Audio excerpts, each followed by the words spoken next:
Okie dokie, Comic 108.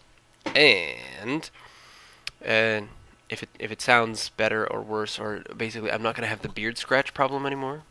That's the sound of my beard. It's not that I got rid of the beard. Heaven forfend. No. Nor that I got a different headset. No, I finally figured out that this headset, the arm on it that has the microphone at the end here, it doesn't extend. I was pulling on it and moving it and saying, "Oh, why isn't this adjustable? It's so annoying." It bends, so you can bend it to be further from your face. 107 of these, and I just noticed it bends. Anyway, here you go, kid. Merry Christmas. Next. Here's your gift, ankle biter. Try not to choke on any small parts. Next, you're a shining example of the sentiment of the season. Of the sentiment of the season, you know? I hope that beard jokes you. Next. Speaking of beards. So as much as Jeff wasn't really fully into it, but Kenny is less into it, because he's wearing this tattered elf costume thing. That's quite the kid and play haircut the first kid has in the first panel there. I don't know. Here's your gift, ankle biter.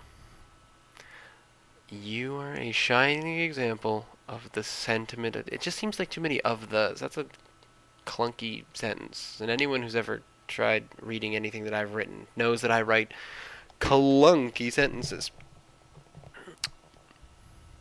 Why do I want to say bootstrap all of a sudden?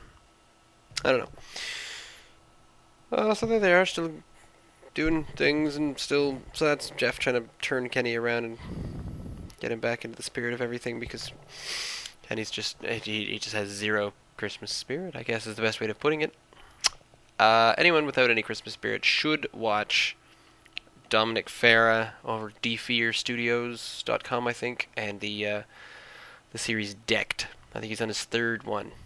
They just finished. Ooh, I should look that up because there's an epilogue I haven't seen yet. Anyway, you should watch Decked by Dominic Farah at dfear Studios. It's quite good.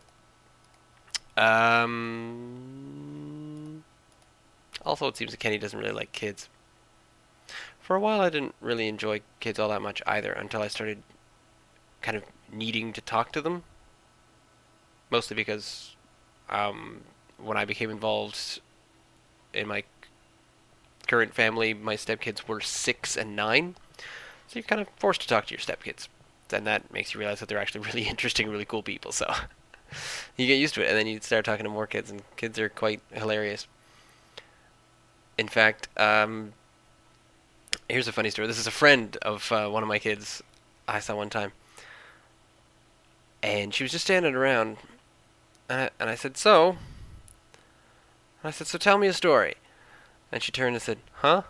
I said, it's something slightly more interesting than how are you. As a friend of mine from Bermuda once told me that instead of saying how are you or how's it going, in Bermuda you say, tell me a story. And then the person kind of talks about their day, and you get a lot more out of it.